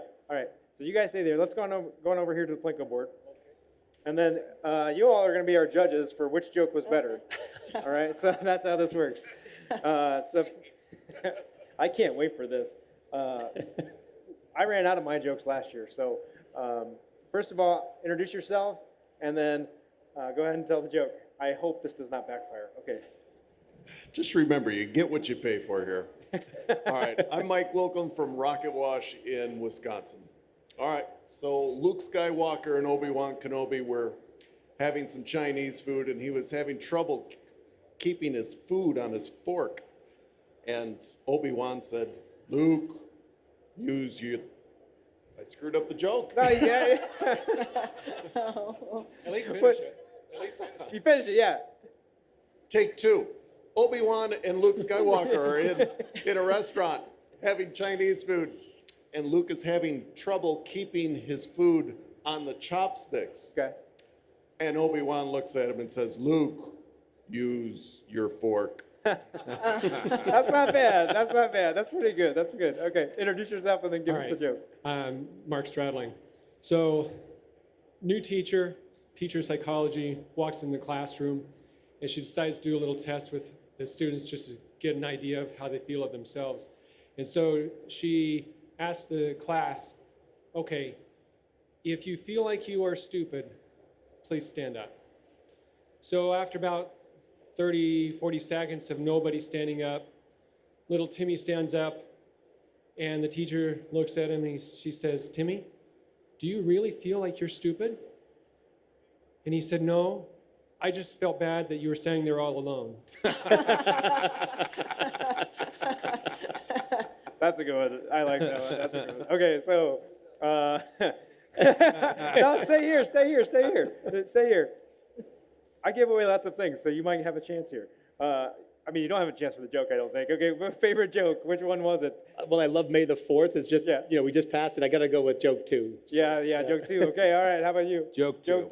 Joke 2. Unanimous. You still get to play. The twist is you get to drop 2 pucks and choose which of the prizes you would like to keep, and you only get to drop 1. So let's have you go first. You can hang out over there. Come on over here. I'm going to give you your 2 pucks. So here you go. Climb on up to the top. Do not drop the puck until we tell you to drop the puck. I gotta watch saying that word because one of these times it's just gonna happen. So here's the routine. You're gonna put the Plinko chip flat on the white space down. So you kind of gotta lean over and reach down and set it there. Do not drop it. We will count you down. Are you ready? Are you sure? All right, 3, 2, 1, drop. Oh, all right, a JBL speaker. Okay, so that's option 1. Do you want to see what it is? Here, hang on. Let me show you what it is. Okay, so it's a branded Bluetooth speaker, water resistant. So if everybody can see that, it's a very nice speaker. Very nice speaker. Okay, so that's option 1. Are you ready to drop the second one? 3, 2, 1, drop. Oh, going for the money. Oh, okay. $50 or a speaker? I figured you'd take a speaker. All right, so come on down. We'll get you hooked up with your money here. We'll get you your prize here in just a minute. You don't get to touch the Plinko chips until we give you the Plinko chips. All right, so we are giving away a lot of money, it turns out. Here you go. There's your chip. I'll swap your spots. Now, do not drop it until what? Do not drop it until what?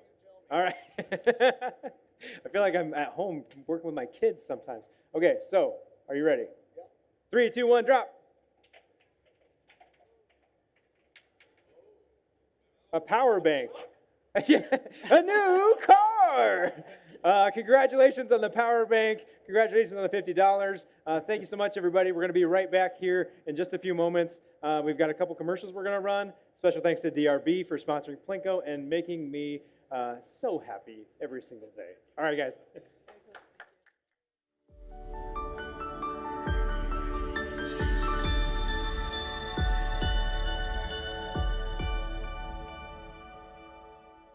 Hi, this is Herb Alston with 1031exchangesite.com. I'm so excited to be back at ICA this year in Las Vegas. I'm going to be hosting 2 Pitch 20 presentations on 1031 Exchange. It's so important to know your options when selling your car wash.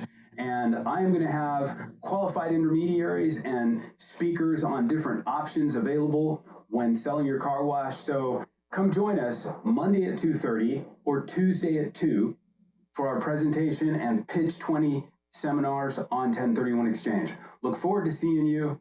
Have a great day.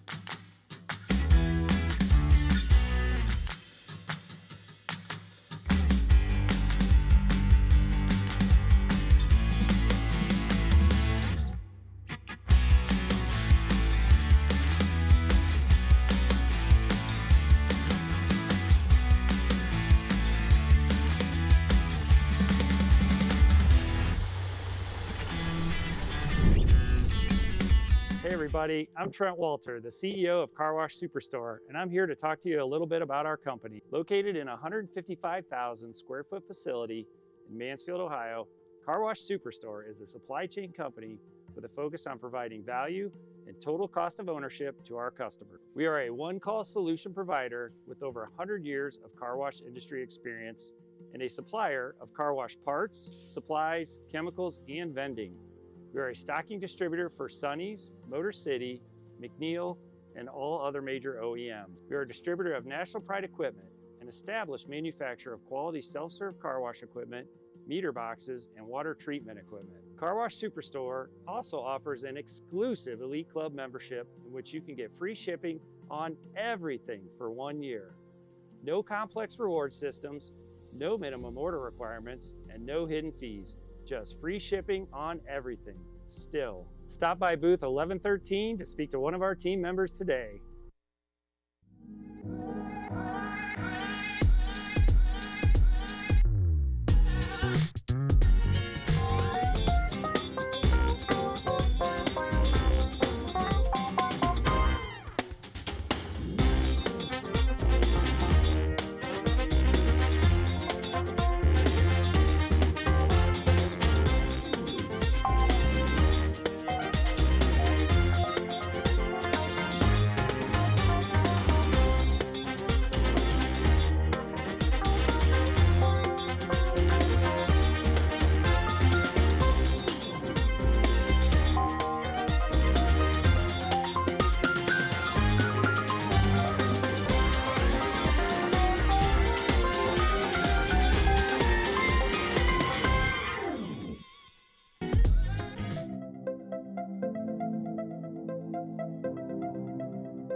welcome back. Welcome back to the Car Wash Magazine Live studio, coming to you live from the Car Wash Show 2023 in Las Vegas. I am Matt DeWolf, Editor-in-Chief of Car Wash Magazine and the Chief Marketing Officer for the International Car Wash Association. I'm going to get tired of saying that because that's a lot of words, and I'm going to mumble them up a little bit here as we keep doing this today. But here's the deal. We've got a fantastic conversation coming up for you. We're talking to one of the folks who was a speaker at earlier sessions today, and it's about a topic that I think is super important.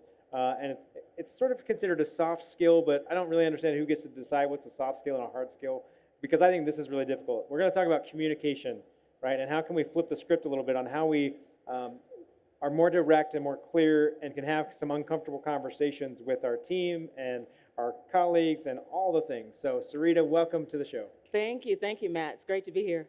So talk to us a little bit about kind of how you kind of approach communication in general, right? Like, what's your kind of master position on the whole Yes, thing? my master position. Yeah. I love that, master position. I always say my motto in life is say what you mean what you say, but don't say it mean. So I think there's a way to share difficult things, concerns, feedback, but we don't have to be ugly about it. So, okay, but how do we do that?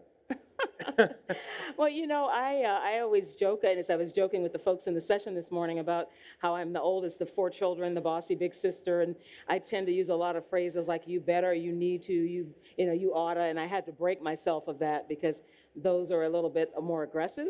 Yeah. And so instead to just say things like, I would appreciate, I'm concerned, how can we resolve this? Let's work together. Those types of phrases. And I think give people the benefit of the doubt. Assume that they're not trying to make your life miserable. Right. Yeah, it turns out generally people are not jerks, right? I mean, in general, some of you all are. I know I've had some conversations with some of you guys who are jerks, but in general terms, everybody's helpful and they're kind and they don't mean to do whatever the thing is that sets you off, right? Yes. And just as we probably do things that get on people's nerves, drive them crazy, but we don't know we're doing it. Someone has to give us that feedback. Yeah, and you are not going to take feedback if somebody says, will you just stop chewing with your mouth open? Yeah. But if they say, hey, Matt, I noticed that you're chewing with your mouth open a lot, and it's really kind of starting to bother me. Do you think it would be possible if you could maybe just chew with your mouth closed? And I'd be like, all right, I guess so. Yeah, we had an interesting conversation this morning about teenagers and how, a teenager will respond much better when we say, I need your help. Yeah. And I think the same is true with people at work. I need your help in getting this done on time versus you need to do this on time, you better do it. Yeah. So the request for help and asking for someone to participate with us is much more effective. So how is it changing, or has it changed with we're talking about teenagers, as you kind of move those folks up into the workforce? Yeah. Are we communicating differently with them, or is it the same way I assume we should always be nice, but has that changed? Yeah, well, I feel like attention spans have gotten shorter and shorter. Okay. And we're doing things online. We're doing things with email, with text. And I always say that, when we do an email or text, we should use what I call a kindness check. Okay. Meaning instead of saying, get the equipment to me by Friday, to say, please get the equipment to me by Friday. Thank you so much for your help. So to throw in a please or thank you, as I like to say, the magic words are still thank you and please, even if you text or tweet with ease. So that's a good guideline for making things a little more palatable, making things more acceptable to people that you want to get to do something. But how do you do, look, sometimes you're really frustrated, right? It's like, okay, I've been waiting 6 weeks to get that new part. It's really impacting my business. How do you stay patient? What are some tips and tricks we can do? Yeah, and I think that's the tall order, isn't it? To stay patient, because we're real good when we're in a good mood, a good space, but the minute that our little button is pushed, sometimes we get a little ugly. But I always say that the best way to approach things are to give people grace. Yeah. Again, to assume that they're not out to get us, assume they're not intentionally trying to make our lives miserable. And I have an acronym, AIR, Okay. which I love to use. And the acronym is A, which is make them aware. Okay. You notice sometimes people are part of the problem and they have no idea that they're a problem. And so being able to say, are you aware of the fact that, and the I is impact. When your order is delayed, that impacts our entire business. Perhaps you weren't aware of the impact of that. And then R is the request. Would you be willing to work with me to get this in a timely manner? So again, A is making them aware of the problem. I is here's the impact. and R is what requests you're making of them. Excellent. I love a good acronym. I do too. I'm a fan of acronyms. I think that's what like word nerds kind of do, right? We're like, oh, so you're in the communication space. You're like, how can I make that an acronym?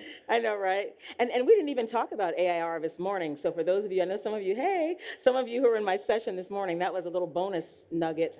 So we didn't talk about AIR. We talked about some other acronyms this morning.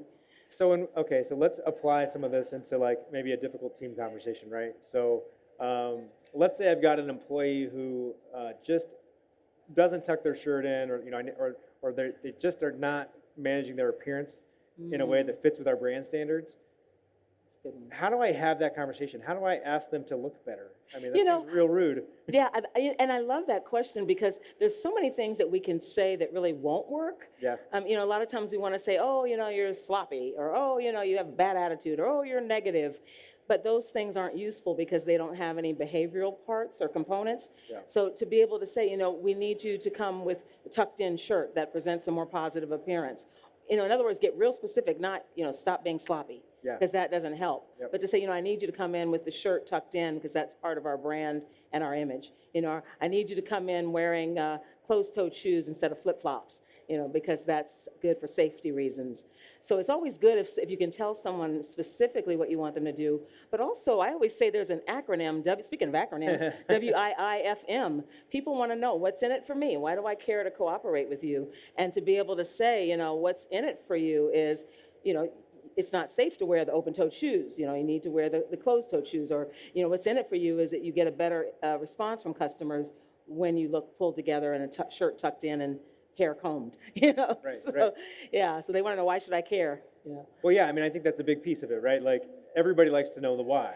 Yeah. So don't just tell me what to do. Tell me why I should do that thing. That's right. And really, if you can tie that back to, your organization's mission or your vision or the kind of the strategy behind the whole thing, then you're getting double points, right? You're being nice to them, you're communicating very clearly, and you're talking about the thing that is most important to you. That's right. That's right. In fact, in our session, we talked about 7 areas to look at in terms of being a positive leader. Yep. And number 7 was, are you able to tell them how their job fits into the big picture? Yeah. And instead of just saying, do it because I said so, it's more like, here's how your role enhances our entire car wash operation.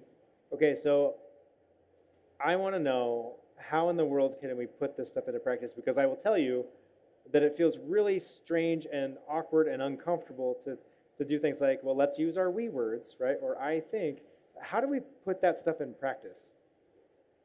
Well, and I think the good words, instead of the you better use this or you better do that, the good words still work. To say, I need you to use your beeper. Yep. Very different than you better start using your beeper. See, so there's a slight, you're not really sugarcoating it, you're just shifting it from pointing, blaming, jumping on them, and shifting that to, I need you to, I would appreciate. And if we do want to add the fact that we need to be in communication and know what's going on at all times, that's the reason I need you to use the beeper. And I'd greatly appreciate the cooperation. So we can still make the requests and not sugarcoat it, just not blame, but instead take responsibility. Well, yeah, and another thing that I think we have a tendency to do is to lean into kind of hyperbole, right? So making wide sweeping declarative statements like, you always show up late. Yeah. But really, maybe they only showed up late like twice. Right? Yeah. It's so funny because we were talking about the AIR acronym, awareness, impact, and request. And at a lot of places I've spoken and companies I've worked with, we joke about the request because I always tell people to answer the question, in my heart of hearts, what do I really want this person to do differently? Yeah. And, one person said to me, I want them to arrive early and bring donuts. In my heart of hearts, if that's really, or another person said, I really want them to not come back at all. And so, I get all kinds of crazy answers, but it is a good question before you approach someone for a difficult conversation, to go directly to the R, which is, what do I want in my heart of hearts? What do I want this person to do differently? And that allows us to be more specific. Yep. Is it that I want you to arrive early and bring donuts? Or is it that I want you to at least give me a heads up if you're running late? Right. Is it that I want you to get someone to cover your shift? What specifically do you want them to do? And then that helps you better articulate your request. Yeah, that requires reflection, though. Yes, and sometimes our buttons are pushed and we've had it and we just lay into them with no thought or no planning, and then it just doesn't go well at all. So some forethought, some reflections, that usually helps a little bit. Perfect. Yeah. Well, I've got one last question for you. Okay. I like to ask everybody, what's one thing that we can do today to be better tomorrow? Yes, and you've probably heard me talk about this before. I think the one thing we can do is give people some grace. Yes. And especially after this difficult time that we've been through in these last few years, I think everybody's just trying to get from one day to the next. And if we can give people the benefit of the doubt, give people some grace, I think that totally tempers the way we communicate with others. Yeah, I really love that advice, because you're right. I mean, we spent so much time not talking to any other humans that some of us forgot how to do that, and it was a little uncomfortable. But I think that idea of always start with grace and kindness, and just remember that you're talking to human beings. We're all human beings. Exactly. Excellent. Well, Sarita, thank you so much for having this conversation with me. I really appreciate all the acronyms, especially. I'm going to use them when I go home. I love it. Thank you for having me, Matt. I Thanks, appreciate it. All right, everybody, here's the deal. We are going to take a short break. Before we do that, we will play one round of Plinko, maybe two, maybe seven, as many as we want. And then we're going to take a quick break, and then we're going to come back with our afternoon schedule of programming for you all. We've got a lot of great stuff coming up. We've got some more panels. We've got a great conversation with the folks from Tag and Go, so we're going to get kind of their origin story, a couple of great guys who founded that group. And then we've got a marketing panel coming up at the end of the day where we're talking all about data and how to really make sure you're getting the best usage out of that and how that's changing the game. And then, of course, there's Grand Prize Plinko at 4:30 that you have to be here to be able to play. That's when we, swap out all the prizes on the bottom to the Grand Prize version of this game.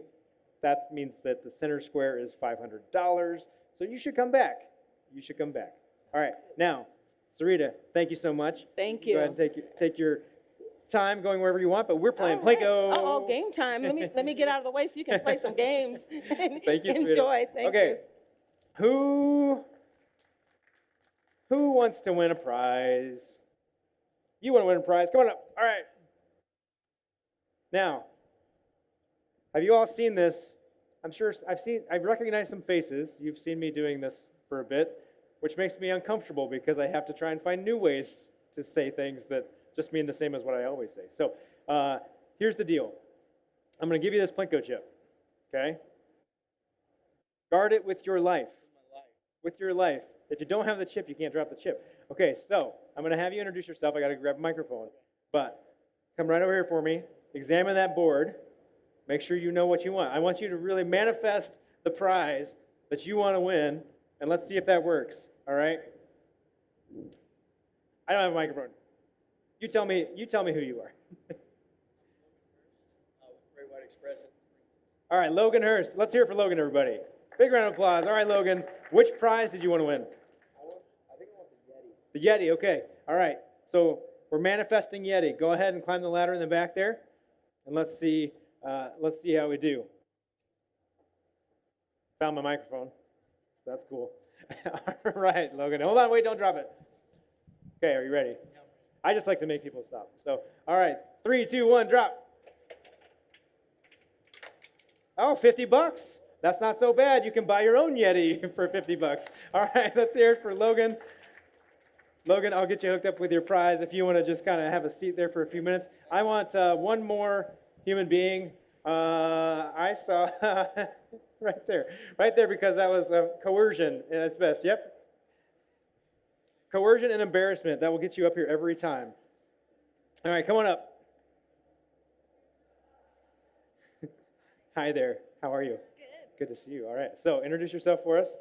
I am Ashley Wanamaker, and I'm here with Soapy Joe's. All right, the Soapy Joe's crew. All right, Ashley, hold on. Since you have the mic, okay. Tell me one thing that you've learned so far at the show. I would say that I learned we currently have a really good deal on our microfiber towels. That's funny. That's really funny. Okay, excellent. What prize are you hoping that you can win here? You know what?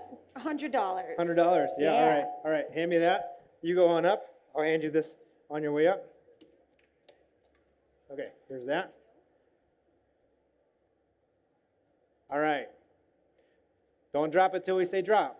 So put it on, you got to lean over, you got to put it on the white part, otherwise it's going to flip out and you won't, yep, keep going, keep going, keep going. Yeah, okay.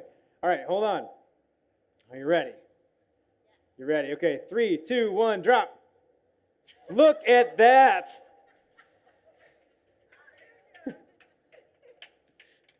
Sunglasses, a pair of Goodr sunglasses. All right, come on down.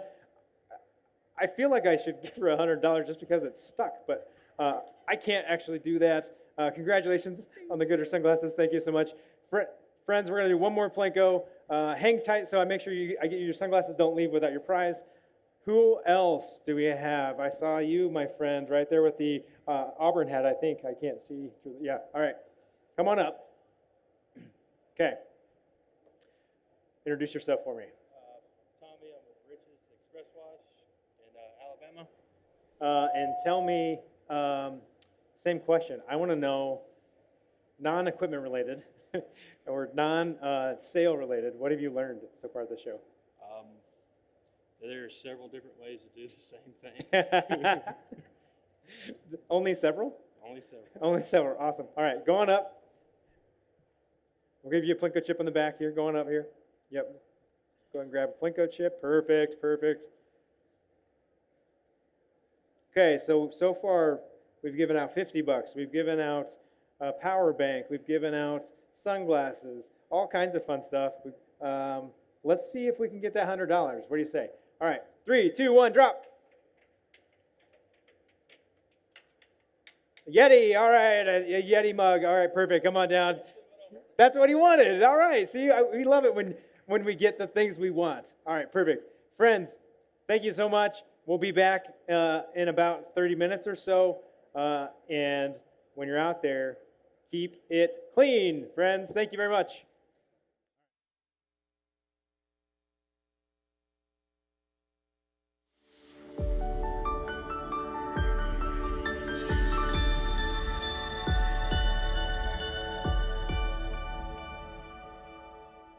Hi, this is Herb Alston with 1031exchangesite.com. I'm so excited to be back at ICA this year in Las Vegas. I'm going to be hosting 2 Pitch 20 presentations on 1031 Exchange. It's so important to know your options when selling your car wash. And I am going to have qualified intermediaries and speakers on different options available when selling your car wash. So come join us Monday at 2:30 or Tuesday at 2 for our presentation and Pitch 20 seminars on 1031 Exchange. Look forward to seeing you. Have a great day.